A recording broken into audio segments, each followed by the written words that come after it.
Estoy jubilado de Retamar, he estado 40 años en Retamar. Cuando me jubilé, el colegio hizo la promoción de alumnos que salía del colegio, hizo al colegio un regalo, que es esta tierra que veis aquí, que tiene 80 centímetros de diámetro. Bueno, pues a partir de esa distancia o de ese tamaño de tierra, he construido, gracias al programa Google Earth, un modelo de cómo sería el sistema solar y cómo serían luego las estrellas, ¿no? Y entonces, vamos a ver si, dando ahora al play, veis, aquí tenemos España, vamos a ir aterrizando en Pozuelo de Alarcón, que es donde está ese modelo de tierra de 80 centímetros. Esto es el Colegio de Retamar, donde yo, de la clase donde está esa bola de la tierra. Y es que lo hice entonces y lo he aprovechado, ¿no?, para esta presentación. Nos vamos a ir acercando del campo de fútbol y nos vamos a acercar hacia aquí, en este punto. Es donde está esta tierra de 80 centímetros aquí. Vale, entonces, si la Tierra fuera de 80 centímetros, ¿cómo sería la Luna? ¿Y dónde estaría la Luna? Pues estaría a 25 metros y sería del tamaño de un balón de fútbol, de 22 centímetros más o menos. A esa distancia, 25 metros. Bueno, vale, esa es la Luna. ¿Y el Sol cómo sería de grande? Pues el Sol sería de 90 metros, que es el tamaño de un campo de fútbol. Entonces ahí veis el campo de fútbol. El Sol sería así de grande. Pero estaría a una distancia de la Tierra de 9 kilómetros y medio. Nos vamos 9 kilómetros y medio y resulta que está ahí el estadio de Santiago Bernabéu. Bueno, pues ahí está, entonces estaría el Sol en Santiago Bernabéu, la Tierra estaría en Pozuelo y Mercurio sería de 30 centímetros y estaría a 3,7, que es la Plaza de España. Venus estaría en el Zoo. La Tierra en Pozuelo. Marte estaría en Majadahonda. Júpiter tendría 8,7 metros de diámetro y estaría en Navacerrada, esquiando. Júpiter. Saturno estaría un poquito más para allá de Ávila. Urano estaría en Salamanca. Neptuno se estaría bañando en Valencia, en el agua, pues el Neptuno. Y Plutón estaría ahí en Gijón.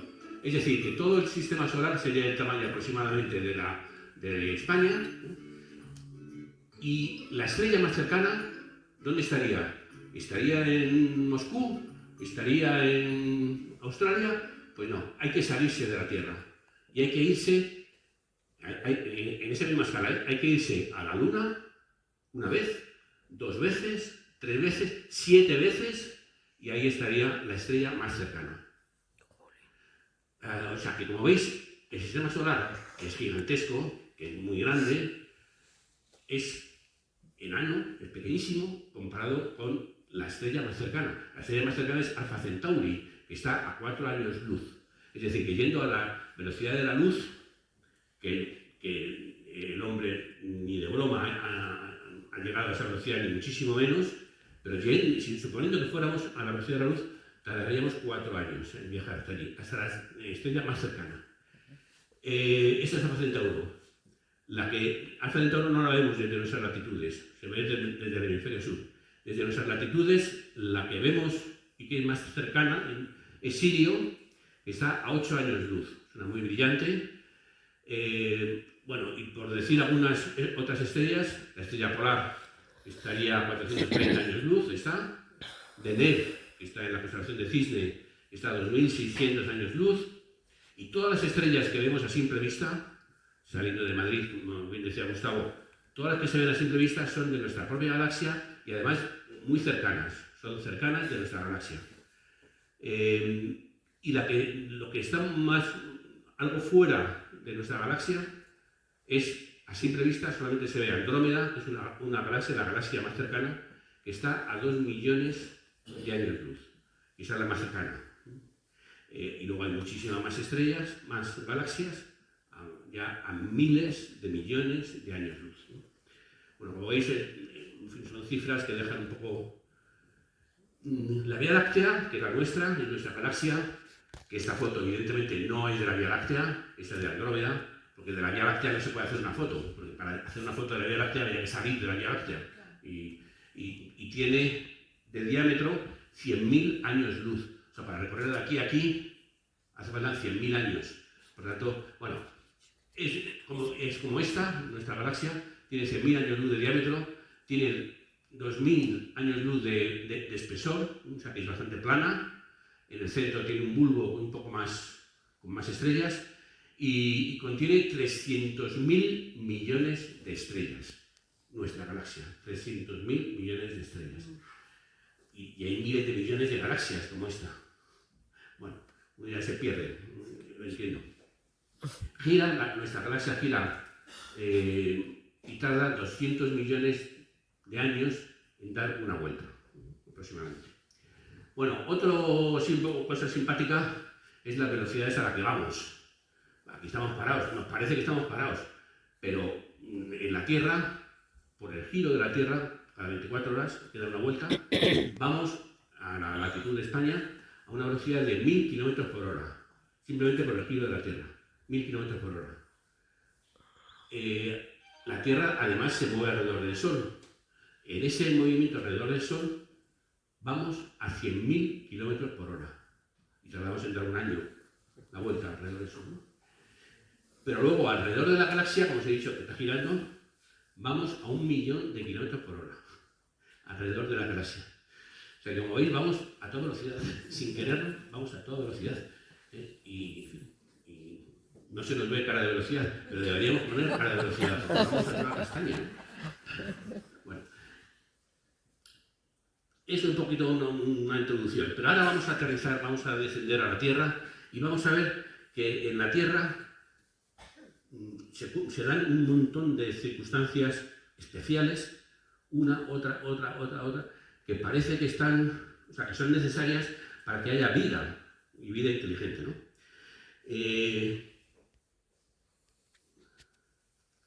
Por ejemplo, el Sol, alrededor del cual gira la Tierra, está entre dos brazos galácticos. Es decir, en los brazos galácticos, que son esas como acumulaciones, ahí se están formando muchas estrellas y hay mucha radiación.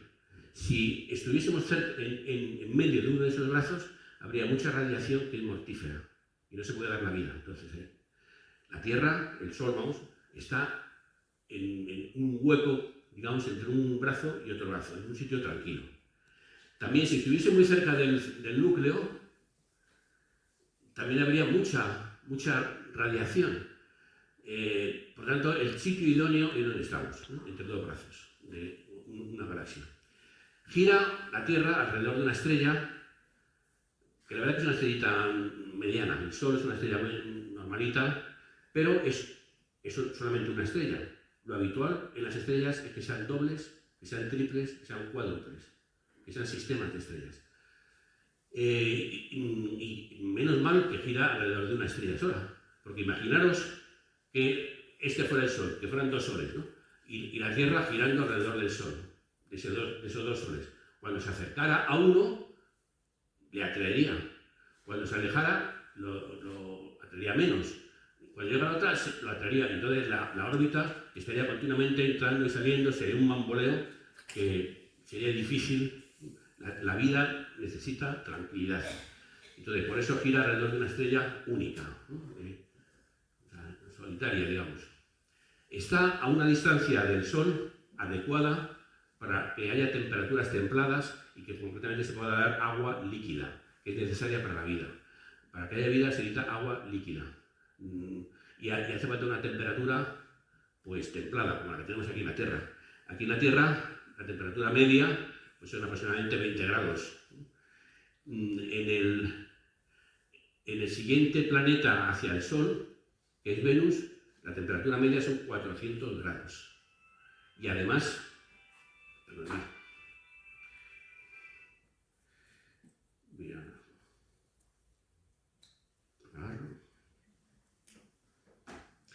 vale, en Venus hace 400 grados, además hace una presión atmosférica, aquí en la Tierra es de una atmósfera, allí hay una presión atmosférica de 100 atmósferas. En un neumático es una presión atmosférica de 2 atmósferas. Allí son 100 atmósferas, a 400 grados. Además, la atmósfera no tiene oxígeno, tiene CO2. Y por si fuera poco, hay lluvia, pero llueve ácido sulfúrico, no agua, ácido sulfúrico. O sea que, como veis, es un sitio fenomenal para ir a veranear. Allí el calor está asegurado, por lo menos el calor está asegurado. Bueno, pues eso es el siguiente, que es Venus, que es un planeta parecido a la Tierra de tamaño, está un poquito más cerca del Sol. Bueno, pues y si vamos al siguiente, hacia afuera del Sol, que es Marte, pues allí la temperatura media es 50 grados bajo cero, o sea, muy frío. Por lo tanto, no hay agua líquida. Y en Venus tampoco hay agua líquida, lógicamente, que es necesario para la vida, ¿no? En Titán, que es una luna de Saturno, que es sólida, en el que hay rocas, en el que, esto es una foto de una nave que aterrizó allí, hay líquido, hay mares, pero no son de agua, son de metano líquido. Metano es como si fuera gasolina. Hay lluvia, hay nieve de metano, no de agua. Y la temperatura, porque claro, Saturno está mucho más lejos del Sol, entonces la temperatura media allí es de 180 grados bajo cero. Por eso si hay algo líquido no puede ser agua, porque a 180 grados bajo cero estaría congelado. Bueno, por tanto, la Tierra está a una distancia del Sol genial, la que tiene que haber, que es para que haya una temperatura de 20 grados, más o menos. Se formó la Tierra por acumulación de trozos originales del sistema solar. En el sistema solar se concentró en el Sol la mayor parte de la materia, pero luego se quedó una gran nube de trozos de tierra, de carbono, de hierro, de magnesio, etc., que se fue apelotando, se fueron juntando esas pelotas y se fue formando la Tierra. Pero hubo un bombardeo, que se llama bombardeo tardío, que se llama, de meteoritos, que pasó por la zona de la Tierra y que fundió todas esas pelotas de material original, fundió. Y entonces, al fundirse, se hizo líquido, la Tierra se hizo líquida, se fueron al fondo los elementos más pesados y flotando fuera los menos pesados. Los más pesados son el hierro, el níquel, por eso el núcleo de la Tierra está formado de níquel, de hierro, etc. Y arriba quedaron los más ligeros, que son carbono, fósforo, silicio, que justamente esos son los componentes de la vida. O sea que gracias a ese bombardeo se diferenció, las capas de la Tierra se diferenciaron y se quedaron arriba los componentes de la vida para que empezara la vida a funcionar.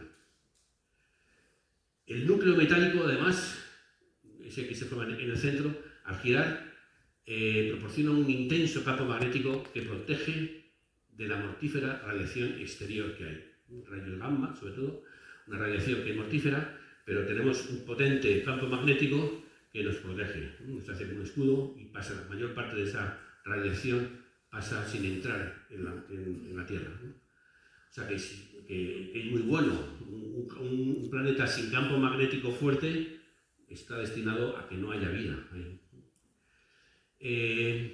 Luego, después de ese bombardeo inicial que hubo varios impactos puntuales posteriores, ya de un meteorito solo, que seleccionaron el desarrollo de la vida. En el desarrollo de la vida hubo extinciones masivas que, según se cree, fueron motivados por impactos de meteoritos. En distintos momentos impactó un meteorito, se formó una capa de polvo alrededor de la Tierra y se desaparecieron la mayoría de las especies, quedaron algunas, que son las que sobrevivieron, las que se fueron desarrollando a su vez, y cuando se iban desarrollando y tal, y se iban evolucionando, vino otro meteorito, acabó otra vez con la mayoría de las especies, y así fue seleccionando con varios impactos el desarrollo de la vida. El último fue hace 65 millones de años, es el más conocido, que hizo desaparecer a los dinosaurios, que cayó en México, en la península de Yucatán. Eso se formó una capa de polvo, el sol no podía penetrar, se murieron la mayoría de las plantas, los animales que comían a las plantas también se murieron, los animales que comían a los animales que comían plantas también se murieron casi todos. Hubo una gran extinción. pero solamente quedaron algunos ratoncitos, algunos animales pequeños que sí que pudieron sobrevivir a ese impacto, que eran mamíferos, concretamente. Entonces, a partir de entonces se desarrollaron, fueron evolucionando y hoy día, entonces, los reyes de los animales eran los saurios, hoy día los reyes de los animales son los mamíferos. Que la evolución pudo desarrollar manos y cerebros grandes, que posibilitó una especie inteligente, que hubiera una especie inteligente. Además, la Tierra tiene un planeta grande exterior, que es Júpiter, que está más fuera del Sol, que sirve de escudo ante la mayoría de los meteoritos que caen hacia el Sol. O sea, hay muchos meteoritos que los atrae el Sol, que van hacia el Sol, y claro, la Tierra está ahí cerca del Sol. Entonces, muchos de esos podrían impactar contra la Tierra. Pero menos mal que tenemos a Júpiter, que es muy grande, está a una distancia importante, y entonces pasa por allí y atrae a la mayoría de esos meteoritos. Es como el primo del zumosol, que nos protege, la pobre Tierra pequeñita que está ahí cerca del Sol, nos protege de la mayoría de los impactos. Esta foto que tenéis aquí es un cometa que iba hacia el Sol y por lo tanto hacia la Tierra, hacia cerca de la Tierra. Pasó Júpiter por allí, lo atrajo, cambió su órbita por tanto, y como era un planeta bastante flojillo, digamos, de material suelto más bien o no muy compacto, al pegar el giro atraído por Júpiter, se rompió en trozos. Y estas son las fotos del cometa ya roto, que cambió su órbita y concretamente se fue dirigido hacia Júpiter, y esas son fotos que hizo el telescopio espacial Hubble y fueron impactando. Aquí se ven, aquí, según iba girando Júpiter, eso iba impactando, se producía esa especie de ojo morado y se ve otro, tal, y se siguió en directo, digamos, esa captura de Júpiter de un meteorito, ¿no? Pues esto ha debido pasar muchas veces a lo largo de la vida, a lo largo de la historia de la Tierra, ¿no? Todos los planetas giran alrededor del Sol, más o menos en el mismo plano, y todos giran en la misma dirección. O sea que si giran en esta dirección, alrededor del Sol, ellos giran también sobre sí mismos en la misma dirección. Con un eje que es perpendicular aproximadamente a todo este plano, que se llama plano de la eclíptica. Bueno, pero es verdad que pequeñas influencias gravitacionales hacen que con el tiempo son como peonzas, que dando vueltas pequeñas, un meteorito que pasa por allí, un cuerpo, pues lo hace girar un poquito y a veces vuelcan. Por ejemplo, Urano gira sobre sí mismo, si gira en este plano, alrededor del Sol, él está así, está con el eje de giro en ese mismo plano, o sea, ha volcado 98 grados completamente. Venus ha volcado mucho más, ha volcado casi 180 grados, casi 177 grados, y gira pues, en la otra dirección, en dirección contraria, ¿no? Porque ha volcado. Bueno, la Tierra, podéis suponer, cada vuelco que hace un planeta de estos supone un cataclismo, supone un follón, ¿no? Digamos, en el propio planeta, ¿no? La Tierra, sin embargo, tenemos una suerte, que es que tenemos a la Luna. Y la Luna es bastante grande comparativamente a la Tierra. O sea que no tiene Júpiter o Saturno, tienen lunas muy chiquititas, muy pequeñitas. Mercurio y Venus no tienen lunas, Marte tiene 2 lunas, pero son también muy pequeñas. La Tierra tiene una luna grande que, fijaros lo que hace, produce las mareas. Todo el mundo sabe que en la capa de agua que hay alrededor de la Tierra, pues la luna que está aquí atrae, entonces se abomba, se produce aquí un abombamiento, y en la dirección contraria, como la atrae menos, se produce un abombamiento en dirección contraria, 2 abombamientos, entonces la Tierra está girando cada 24 horas y la Luna va mucho más despacio, tarda casi un mes en dar una vuelta. O sea que la Luna va muy despacito. Entonces, este abombamiento del agua siempre va dirigido hacia la Luna y la Tierra aquí dando vueltas continuamente. Entonces, esas pequeñas perturbaciones en el giro, el agua, la Luna, con el agua, lo que hace es sujetarlo. Es como si tuviésemos... En mi casa tenemos un aparato que es como una especie de cosa magnética que gira, así, gira flotando en un imán abajo, gira y se pone a girar muy rápido, pero al cabo de un ratito esto empieza a bambolear. O sea, se producen efectos eso de aquellos caóticos, o una peonza.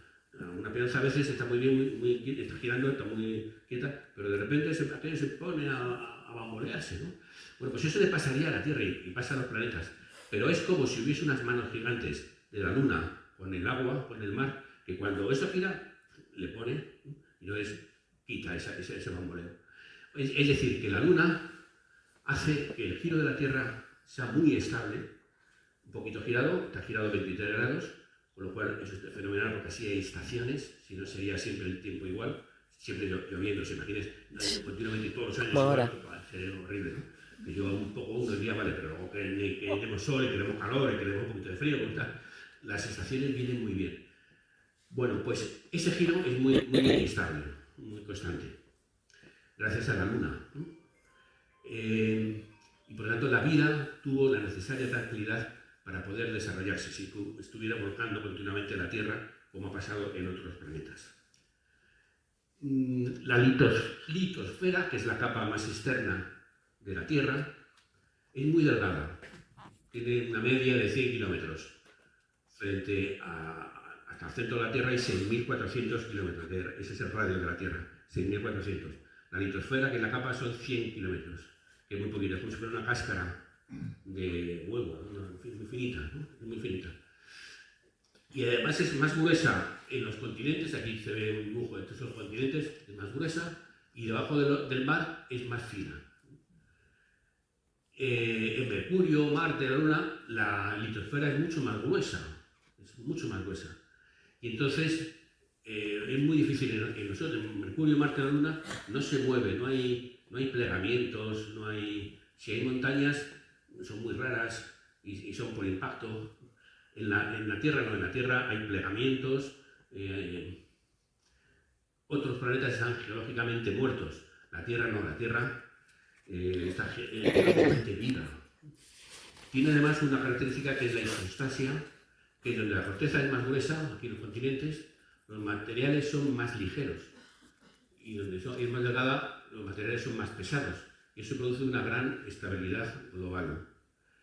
Hay tectónica de placas, como sabéis, en la Tierra. Toda la superficie de la Tierra está dividida en grandes placas que se van moviendo muy lentamente, van entrando una dentro de otra, se van plegando, se van metiendo el material dentro, por otros sitios va saliendo material del centro de la Tierra y se va renovando, por tanto, el material.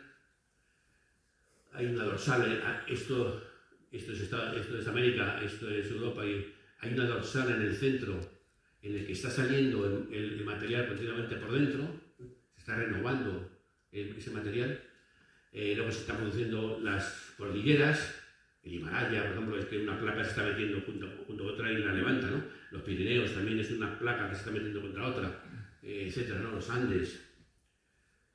Y por tanto, todo esto hace que se produzca un variado reparto de continentes, de océanos, de cordilleras que se van desplazando. Y luego además hay una erosión del viento, del agua, que suaviza esas formas, y la verdad es que produce un planeta muy variado, muy bonito, muy... Bueno, otros cuerpos del sistema solar tienen océanos, pero son de metano. Como aquí veis, esta es una foto de Titán, de que se ven ríos, y se ve aquí un mar liso, pero todo esto es de metano, y los ríos son de metano. Solo la Tierra tiene agua líquida en la superficie.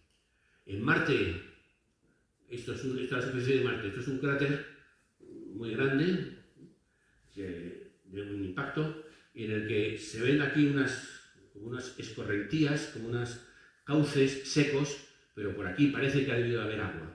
Y como salen de aquí, salen a esa misma distancia, se cree que hay agua congelada, pero dentro, a una profundidad que no se sabe bien, varios kilómetros de profundidad, y ahí debe haber agua, pero en la superficie, desde luego, no hay agua, ¿no?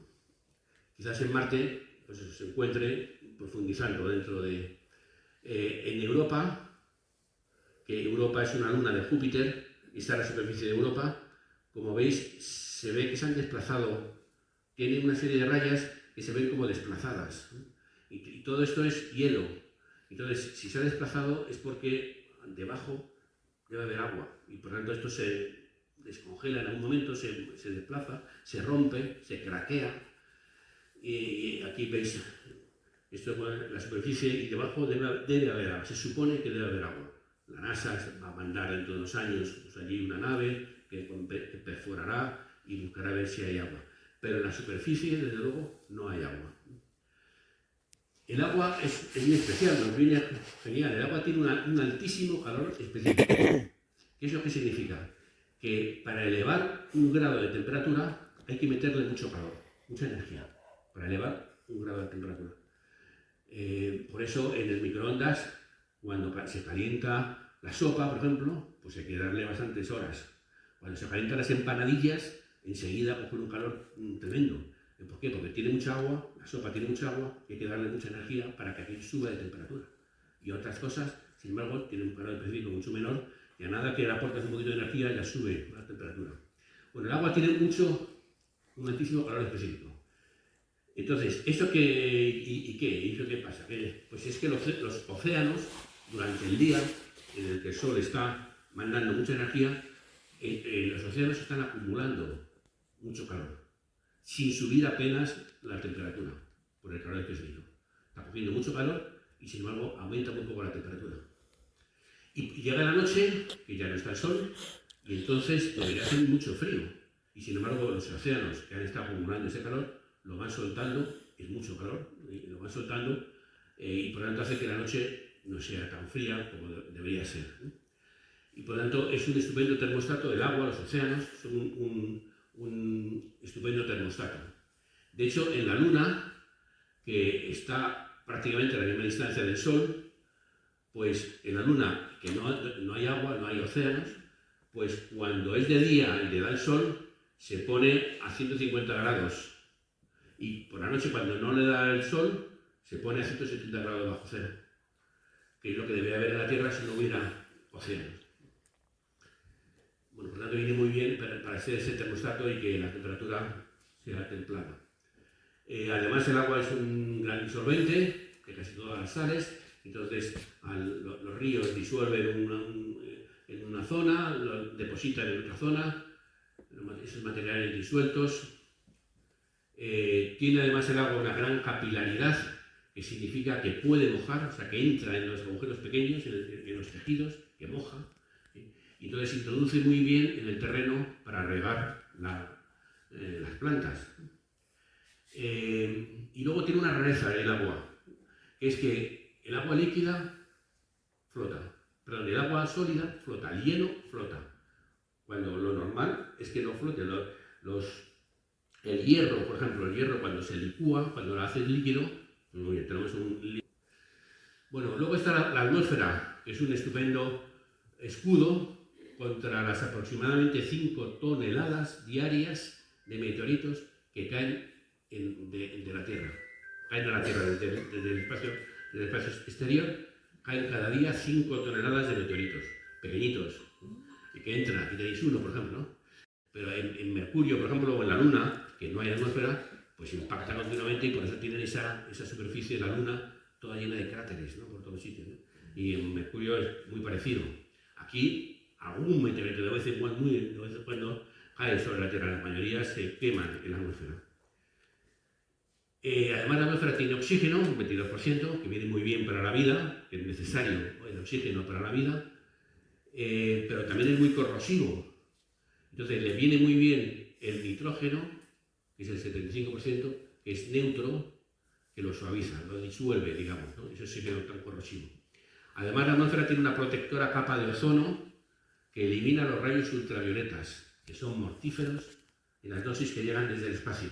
Y curiosamente, además, esa radiación ultravioleta, que es mortífera y que rompe todas las paredes celulares y por lo tanto produce cáncer y mata las células, al llegar aquí al oxígeno hace que hay una reacción y que tenga ozono, y se forma ozono. Y ese ozono, a su vez, es filtro contra la radiación ultravioleta.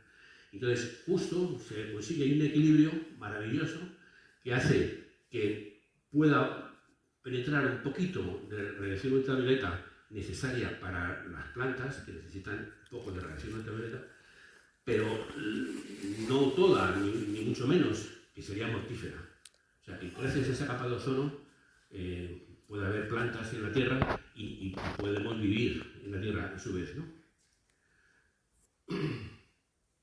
Bueno, la atmósfera también admite un poco de vapor de agua que se condensa y cae en forma de lluvia. O sea, que se evapora de los mares, se condensa en nubes,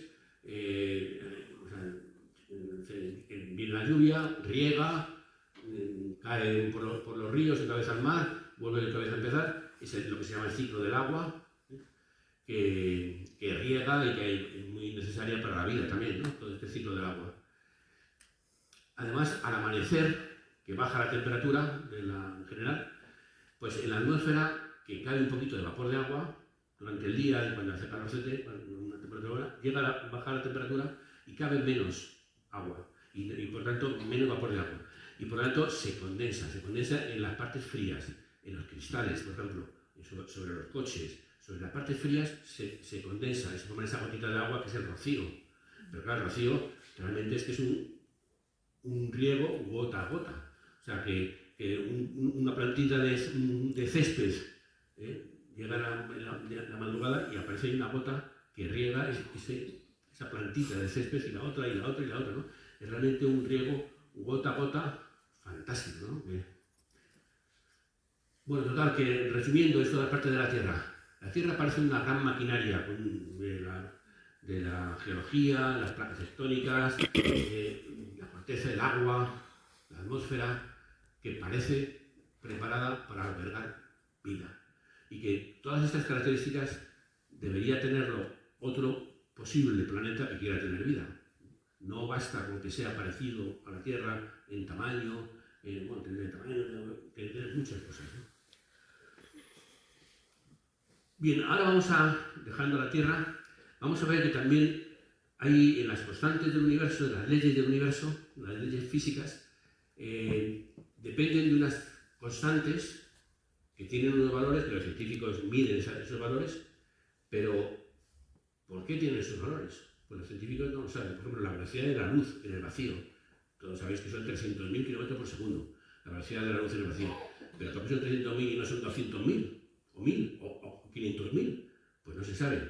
Los científicos lo miden y dicen, pues la velocidad de la luz en el vacío es 300.000 km por segundo. ¿Vale? Pero, ¿qué pasaría si fuera otra? Y lo mismo con la constante de la gravitación. Lo mismo con un montón de constantes que hay, que los científicos las miden y trabajan con ellas, pero no saben por qué. ¿Qué pasaría si fueran un poquito distintas esas constantes? La constante de gravitación, G, la gravitación universal, que es 6,67 por 10 a menos 11. Faltan las unidades, newton por metro cuadrado partido por no sé qué. Pero tiene ese valor, se ha medido, tiene ese valor. ¿Qué pasaría si tuviera otro valor distinto? Claro, si fuera el doble, dos masas que están a la misma distancia se aterrían el doble de fuerte. Si fuera la mitad, se aterrían la mitad de fuerte. Bueno, pues da la intensidad para que se aterren dos masas. Si fuera un poquito más grande, un 10% más grande, resulta que las estrellas se consumirían muy deprisa. Porque, curiosamente, las estrellas que se forman a partir de una masa de gas de hidrógeno, que por gravedad se concentra, se sigue concentrando, se va calentando por concentración hasta que se consigue la fusión en el núcleo del hidrógeno y pasa a ser helio, etcétera, por gravedad, ¿no? Pues cuanto más masa, más fuerza hay, más gravedad, y aquello se consume más rápido. Curiosamente, siendo más grandes, cuanto más grande, más masa, se consume más rápido, porque hay más presión. Bueno, pues si fuera un poquito más grande, esta constante G, las estrellas se consumirían enseguida, más deprisa, y el Sol no se habría consumido ya antes de dar tiempo para desarrollar la vida inteligente. O sea que para que haya vida inteligente aquí en la Tierra, se necesita esta constante de gravedad. Si fuera un poquito más pequeña, solo habría estrellas rojas, que son muy frías para poder desarrollarse la vida. La nuestra es una estrella amarilla, un poquito más caliente, ¿no? Bueno, solo con el valor que tiene se puede desarrollar planetas como el nuestro, capaces de albergar vida. Esta constante es una. Pero otra, por ejemplo, ya sabéis que según piensa hoy día la ciencia, todo empezó en una gran explosión, pues, que es el Big Bang, y entonces esa materia que empezó ahí, pues se dispersa. Se dispersa y se va atrayendo por la gravedad, empieza a funcionar la gravedad y se va atrayendo cada una de esas partículas. Y entonces empieza con una velocidad, con una energía, digamos, de explosión, y entonces se van formando esas nubes de materia que dan origen a las galaxias y a los planetas, etc. Bueno, pues si la velocidad inicial hubiese sido algo menor, un poco más menor, esa velocidad inicial, esas nubes primordiales de materia se habrían atraído pronto, ¿no? Se habrían parado y se habrían otra vez retrocedido en uno que se llama el Big Crunch. Todo se habría concentrado. Si la velocidad inicial hubiese sido un poco mayor, las nubes seguirían expansionándose, pero esas nubes no se concentrarían en las galaxias o en las estrellas. No se habrían colapsado en galaxias, estrellas y planetas. Los valores de la velocidad inicial de expansión y de la gravedad, están ajustadas en 1 partido por 10 elevado a 60. Es decir, están ajustadas esas dos magnitudes, que en principio son independientes, esas dos magnitudes de la velocidad inicial y la fuerza de atracción gravitatoria, están ajustadas hasta la 60 cifra decimal. Cuando uno dice que una cosa está ajustada al milímetro, eso está ajustado a la tercera cifra decimal. Eso está a la 60 cifra decimal. O sea, está súper ajustado, esas dos magnitudes, ¿no? La fuerza eléctrica es otra fuerza que existe en la naturaleza. Entre dos protones que tienen carga positiva, pues es muchísimo más grande, fíjate, 10 elevado a 36, 10 elevado a 10 con 36 ceros, más fuerte que la gravedad que hay entre ellas, ¿no? La fuerza eléctrica es muchísimo más grande que la gravedad. Bueno, pues gracias a eso, las estrellas son enormes, porque aquí tenemos un átomo, aquí tenemos otro átomo, y cuando se acercan por la gravedad, resulta que se repelen, porque los electrones se repelen, y entonces pues se repelen. Y entonces hay más átomos que se juntan por la gravedad y van forzando esa repulsión eléctrica, y cuando es muy grande de esa masa, esa atracción, pues se forma una estrella. ¿Sí? Y por lo tanto, para que haya estrellas se necesita muchísimo materia.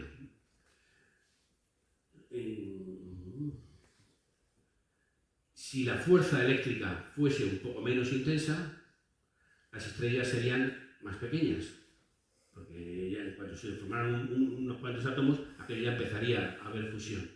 Y duraría solo unos años, unos pocos años. No como el Sol tiene 5.000 millones de años, llevamos 5.000 millones de años, ¿no? Por lo tanto, imposibilitando el desarrollo de la vida, ¿no? Hay otra fuerza, que es la fuerza nuclear fuerte, que es la que mantiene unidos los protones y los electrones. Los rojos son los protones, los blancos son los neutrones, que son neutros. Pero claro, si es un protón y esto es otro protón, que tienen carga eléctrica, esto se repele, y esto es un núcleo atómico. Y sin embargo están juntos. ¿Por qué? Porque hay un pegamento, una fuerza nuclear fuerte, que es mucho más fuerte que la eléctrica, ¿no? Mantiene unidas dentro del núcleo a las partículas. Bueno, pues si hubiera sido más intensa, no se produciría la fusión como la conocemos, que es que 4 hidrógenos dan un helio, que es como lo que está funcionando en el Sol y en todas las estrellas. Y la evolución del universo hubiera sido muy distinta. Si fuera un poco menos intensa, resulta que eso se desharía y solamente habría núcleos de un protón, que se llama hidrógeno. Y no habría ni carbono, ni fósforo, ni estos elementos necesarios para la vida, ¿no? Si fuera un poco más pequeña. Total, que es importante que haya ese valor. La cuarta y última fuerza que existe en el universo es la fuerza nuclear débil, que tiene que ver en que los elementos, esto es el interior de una estrella, en el que al principio es todo hidrógeno, todo amarillo, hidrógeno, pero con la fuerza de atracción en el centro se forma helio. Luego se sigue apretando y dentro se forma carbono. Y se sigue apretando y en el centro se forma oxígeno, etc. Y se va formando la estrella, se va formando, va teniendo una serie de capas que se llaman una cebolla en forma de cebolla, con elementos cada vez más pesados en el centro.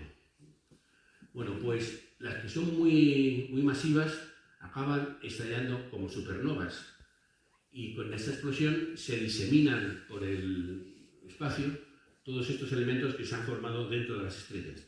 Y como veis es carbono, oxígeno, silicio, que todo esto es necesario para la vida, ¿no? En la explosión son claves los neutrinos que se producen en esa explosión, que dependen de esta fuerza nuclear débil, los neutrinos, en la explosión. Entonces, si tuviese un valor esta fuerza nuclear débil más pequeño, los neutrinos atravesarían la nube como si fuera transparente y no influiría entonces en la explosión. Si tuviese un valor mayor, saldrían insuficiente número de neutrinos. Solamente teniendo el valor ajustado que tiene, hay en el universo los elementos necesarios para la vida. Se produce esa diseminación de elementos que son necesarios luego para que se formen nuevas estrellas, por ejemplo el Sol, en el que ha habido carbono, en la Tierra, etc., ¿no? Bueno, incluso los científicos han estudiado las 3 dimensiones espaciales. Como sabéis, en el espacio hay 3 dimensiones, ¿no? Delante y atrás, izquierda y derecha y arriba y abajo, ¿no?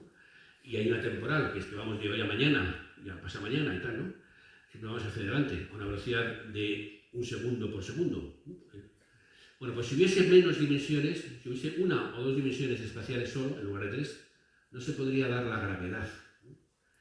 Si tuviese más, 4 o más dimensiones espaciales, no podría haber órbitas estables. Los electrones alrededor del núcleo, los planetas alrededor del Sol, describirían espirales y aquello acabaría no siendo estable, ¿no? Con 2 o más dimensiones temporales, nada sería predecible. Si yo tengo una piedra y digo, la voy a soltar, puedo asegurar que dentro de medio segundo estará aquí encima, ¿no? Puedo predecir las cosas. Pero si hubiese dos dimensiones temporales, dentro de 0,5 segundos estará aquí abajo y dentro de 0,5 segundos, si ha ido por otra dimensión temporal, a lo mejor está allí. Y entonces nada sería predecible. En la ciencia no podría funcionar. Sería irracional. Por tanto, un universo con 3 dimensiones espaciales y una temporal es el mejor, es el que tenemos. Bueno, entonces, así podemos seguir con otras constantes, la constante de Planck. Hay bastantes constantes que se miden y se ve que están como ajustadas, ¿no? Para que haya vida. Para que haya ajustadas, para que... De hecho, Hubert Reeves, que es un astrónomo, dijo, si la naturaleza, o el universo, o la realidad, o lo que quieras, tuvo la intención de engendrar seres conscientes, habría hecho exactamente lo que hizo. Entonces, vemos que hay como un orden en todo, que está todo súper ajustado. ¿Y eso por qué está tan ajustado? O sea, ¿quién lo ha ajustado? ¿O por qué está ajustado, ¿no? Entonces, ¿por qué ese orden? Pues hay 3 posibilidades, entiendo yo. Una es que ha sido el azar, que estas constantes por azar, la gravedad, la velocidad inicial, todo esto por azar. Bueno, es una explicación. Otra explicación es que hay infinitos universos y cada uno de esos infinitos universos, la constante tiene unos valores distintos y justamente nosotros vivimos en el adecuado. Esta teoría se llama multiverso, pero claro, es una teoría que no se puede demostrar porque nuestro universo es todo lo que podemos acceder a él. Si vemos de repente una galaxia allí al fondo que no habíamos visto hasta ahora y la detectamos, ese es nuestro universo. Entonces, esto es imposible, detectar otro universo, porque si en el momento que lo detectemos, ya forma parte de nuestro universo. Entonces ya no es otro universo, es el nuestro también. Por tanto, esto es imposible de demostrar. Por tanto, es algo acientífico. O sea, es una teoría que no es científica. Y de hecho, aunque hay algunos científicos que la mantienen, Pero hay otros muchos que les ponen nerviosos, dicen, es que esto es imposible de demostrar. Por lo tanto, en ciencia no puedo hablar yo de elefantes azules y que son invisibles y que son imposibles de detectar. Bueno, pues eso lo puedo hablar en una novela de ciencia ficción, pero en la ciencia yo no puedo hablar de cosas que no pueda detectar, que no pueda demostrar, ¿no? Que no pueda. Por lo tanto, bueno, y aparte de que hace falta creer que hay infinitos universos para que esto se... Y por otra parte, ¿por qué en el nuestro está ajustado? Todas estas cosas, ¿sabes? Bueno, y otra posibilidad es que ese orden refleja un ser inteligente que lo ha creado así, que quizás es la explicación más sencilla, que el otro, el azar, pues es que realmente hace falta mucha fe para creer que todo eso está ajustado tanto, y no hemos entrado en el campo de la biología, que no es mi campo, pero el campo de la biología está también todo súper ajustado, para que haya vida, las proteínas, y cómo funciona y tal. Bueno, pues si todo es por azar, pues realmente es difícil. A mí me resulta difícil esta primera posibilidad. La segunda, pues me hace creer en infinitos universos. Pues, claro, me hace falta creer en infinitos universos que encima no puedo detectar. Bueno, pues bien. Y este otro es lo más fácil. Hay una herramienta en ciencias que es la navaja de Occam. Que es que cuando de un hecho científico, o sea, hay varias explicaciones, la navaja de Occam dice que la más sencilla suele ser la verdadera, la auténtica, la que realmente sea. Pues si aplicamos aquí la navaja de Occam, pues bueno.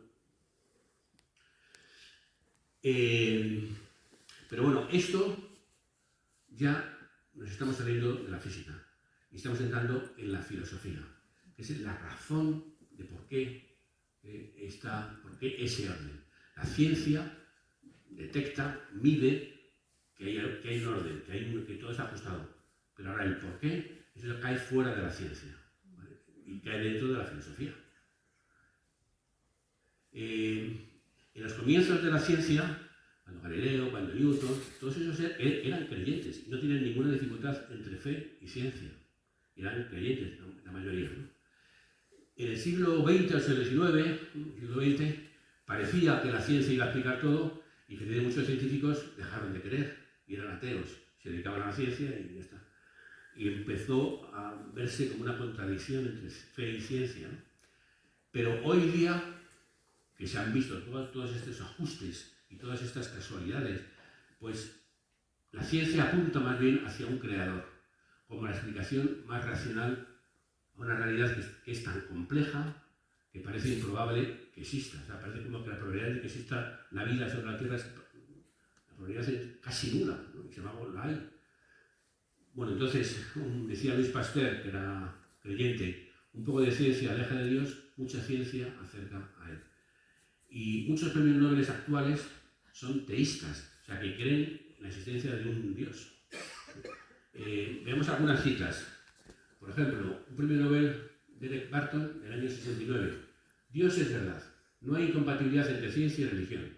Ambas buscan la misma verdad. La ciencia muestra que Dios existe. Muestra, ¿ves? No demuestra, sino muestra. Parece indicar.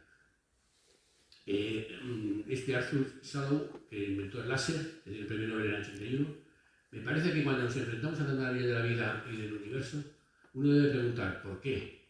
No solo cómo, que cómo es la ciencia, el por qué ya es filosofía. La única respuesta posible es religiosa. Existe una necesidad de Dios en el universo. Otro premio Nobel del 97. Creo que el orden del universo físico y el aparente ajuste de las condiciones para el desarrollo de la vida sugieren que un creador inteligente es el responsable. Otro premio Nobel muy reciente, 2020, Roger Penrose. Yo diría que el universo tiene un propósito. No está ahí simplemente por casualidad. Fred Hoyle, pues uno que siempre fue muy ateo, pues al final de su vida resulta que él dijo: una interpretación de sentido común de los hechos sugiere que una superinteligencia ha estado trapicheando con la física, la química, la biología, y que no hay fuerzas ciegas en la naturaleza de las que merezca la pena hablar. Los números que uno calcula de estos hechos me parecen abrumadores. O sea, que no es posible si no está ajustado todo, si alguien no lo ha ajustado todo, ¿no? Bueno, más, yo creo finalmente en la existencia de Dios basándome en la intuición, en las observaciones, en la lógica y también en los conocimientos científicos. Algunas de las cosas que descubrimos en la ciencia son tan impresionantes que he decidido creer en Dios. Premio Nobel 2022. Es preciso admitir que existe una fuerza o poder incomprensible con una visión y conocimientos ilimitados que creó todo el universo en el origen. Las pruebas, luego vas dentro y dice que no hay, o sea, que hay muchas cosas que inducen, pero que no se demuestran. O sea, bueno, pues son muy buenos estos dos libros, yo los recomiendo, he traído los dos, aquí los tenemos, especialmente el segundo, el de los franceses, es muy bueno, también este también es muy bueno, y son realmente parecidos, ¿no? Bueno, principio antrópico. Todo esto lleva a algunos a plantearse el hecho de que el universo albergue seres inteligentes fija las constantes iniciales del universo. Ese es el llamado principio antrópico. O sea, que haya vida en la Tierra pues 13.700 millones de años después del Big Bang, fija las características del Big Bang, del inicial. Pero claro, eso es un argumento extraño, por lo menos en la ciencia, porque algo futuro puede ser causa de algo actual, algo que no ha ocurrido puede ser causa de algo actual. Pues en física no, o sea, en física siempre hay algo y luego está el efecto. Primero está la causa y luego está el efecto. La causa no puede estar en el futuro y no haya causa y que haya un efecto ahora. Eso en ciencia no se funciona así, pero en filosofía sí, y lo vais a entender enseguida. Por ejemplo, la causa del viaje de una persona que tiene que ir a dar una conferencia en Bilbao, le hace algo futuro, hace que compre un billete de avión para ir a Bilbao. O sea, algo futuro hace, sí que mueve. O si una persona quiere ser médico, hace que se apunte en la universidad a estudiar primero de medicina y luego segundo. Algo futuro, un deseo, algo que quiere, le mueve a explorar. Eso es lo que Aristóteles llamaba la causa final. Pero estamos hablando en filosofía, no en física. Es razonable, por tanto, pensar que la aparición del hombre puede ser la causa final de una creación pensada por alguien que ha ajustado sus valores iniciales y por eso se da ese ajuste fino que hemos estado hablando, ¿no? Pero ese razonamiento no es de física, es de filosofía. Pero la verdad es que da sentido al universo. Si no pensamos así, si no damos estos razonamientos, todo el porqué, todo ese ajuste fino, pues no da sentido, se queda como un absurdo todo, ¿no? Sin embargo, esto da sentido y el hombre necesita tener sentido de las cosas, ¿no? Y uno podría decir, bueno, entonces todo un universo tan gigantesco para que haya nada más que aquí en la Tierra vida inteligente, joder, parece un poco demasiado, ¿no? Seguro que habrá extraterrestres, seguro que habrá otros hombres, otras inteligencias. Bueno, pues aquí lo que sabemos en la Tierra es que enseguida que empezó la Tierra, al poquito tiempo, a poquitos millones de años, empezó la vida unicelular. O sea, la vida unicelular en la Tierra empezó enseguida. Estuvo casi todo el tiempo, desde 4.500 millones de años, que empezó la primera célula, 4.500, hasta 600, más o menos, a casi 4.000 millones de años, estuvo solamente vida unicelular. Hubo que pasar mucha evolución, mucho tiempo, para que se formaran ya seres pluricelulares, de varias células. Y entonces se formaron los animales, ¿no? Y luego tuvo que pasar mucho, también millones de años, 600 millones de años, hasta que apareció el hombre en la Tierra, hombre inteligente. Bueno, pues todo eso tiene que ocurrir. San Agustín también le preguntaron algo parecido. San Agustín vivió en el año 300 y pico, entonces había todavía la mitología romana, la mitología griega, y le preguntaron, bueno, el centauro, que es mitad animal, mitad hombre, centauro, claro, ¿tendrá alma? Claro, es mitad animal. ¿Usted qué piensa? Y dijo San Agustín, pues traedme un centauro y os lo diré. Bueno, pues existe un seres inteligentes que encontramos seres inteligentes. Bueno, pues ya veremos a ver, cuando nos encontremos, pensaremos a ver si la redención les ha valido, si ha habido una redención allí. No tenemos ni idea. ¿A qué vamos a...? Cuando haya un extraterrestre, hablaremos. Pero Mi opinión personal es que imaginaros que unos niños tienen que hacer un teatro. Hacen un decorado pues, con un poco de cartón, con unas pinturas, hacen lo que pueden, ¿no? Los hombres. Si son unos universitarios, pues ya hacen un decorado mucho mejor. Si son unos profesionales, pues hacen un decorado ahí con... Y si es Dios el que tiene que hacer una vida sobre la tierra, hace un decorado espectacular. Y por tanto, a mí no me extrañaría que no hubiera más que los seres inteligentes aquí en la tierra. Pero, en fin, es una intuición. No lo puedo demostrar, ¿no? Dale al play, por favor. ¿Sabes cuántas estrellas hay en la Vía Láctea? 300.000 millones. Todas brillan juntas. ¿Sabes qué es eso? Es la definición de un milagro. Dios es tan infinito y vasto. Y esta es su creación. Pintamos con pinceles y Él lo hace con millones de estrellas y trillones de galaxias. Y aún así sabe mi nombre. El Dios de 1 trillón de estrellas sabe mi nombre. Y tiene un destino solo para mí. Y lo voy a descubrir. Bueno, eso es de una película. Bueno, ya estoy terminando, hay algunas personas que dicen, solo creo en lo que es científico, en lo que puedo experimentar. Pero esto reduce entonces tu campo de actuación. La realidad es compleja. La ciencia estudia una parte, pero hay muchos otros aspectos que quedan fuera del campo de la ciencia. De reducirlo todo a lo que solamente se puede experimentar, pues es quedarte con unas anteojeras. La ciencia explica cómo funciona lo material, pero no porque existe. La ciencia ve las cosas y dice, vamos a ver esto, y experimenta y da leyes, pero no por qué existen estas cosas, ¿no? ¿Qué dice la física o la química del Quijote? Pues lo pesa, la composición química del papel, de la tinta, pero hay mucho más en el Quijote, que la ciencia no dice, ¿no? O sobre la guillotina, que he puesto ahí a ese pobre hombre que está cortando la cabeza continuamente. Pues, ¿qué dice? Pues, calcula la velocidad, calcula, en fin, pero ¿estuvo bien o estuvo mal la guillotina? Eso no lo dice la química, ni la biología. Lo que dice la ciencia sobre esas realidades es muy parcial. Necesitamos otros campos racionales, ¿no? No está mal la ciencia, está muy bien, pero necesitamos también otros campos racionales, ¿no?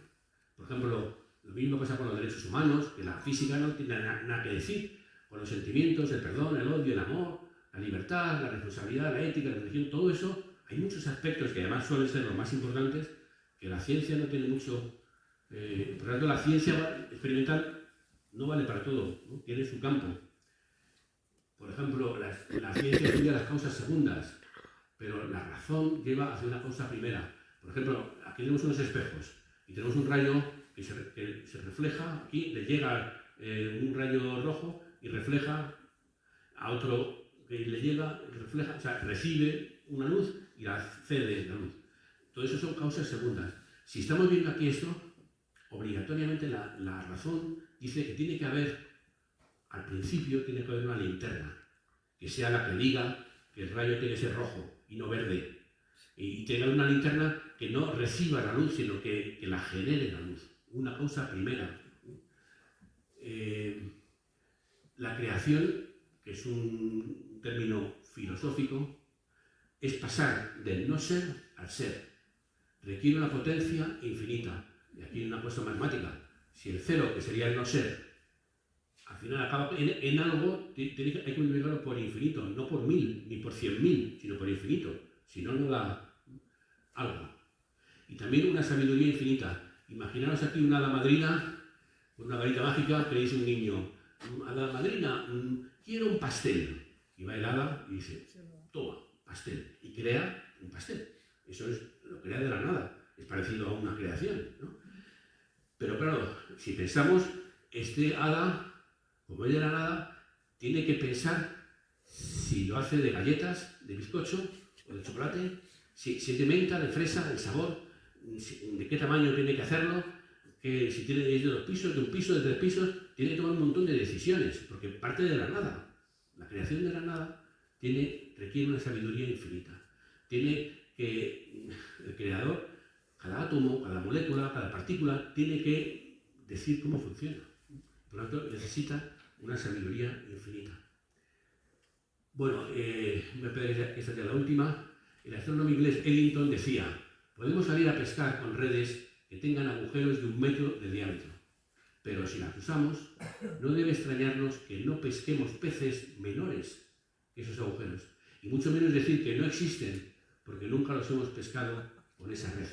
Si vamos con la ciencia a intentar buscar a Dios o a buscar el alma, pues no lo vamos a encontrar. Y si no lo encontramos, no podemos decir: es que no existe el alma, es que no existe Dios. ¿No? Tú estás con una red y estás cogiendo peces de ese tamaño. No digas que no. Bueno, la existencia de Dios cae fuera del conocimiento científico experimental. La ciencia no puede demostrar que existe ni demostrar que no existe Dios, ¿no? Pero la razón humana puede acudir a otro tipo de conocimientos racionales, por ejemplo la filosofía, la religión, y eso sí, racionales, no irracionales, ¿sí? Racionales, para dar respuesta a sus preguntas.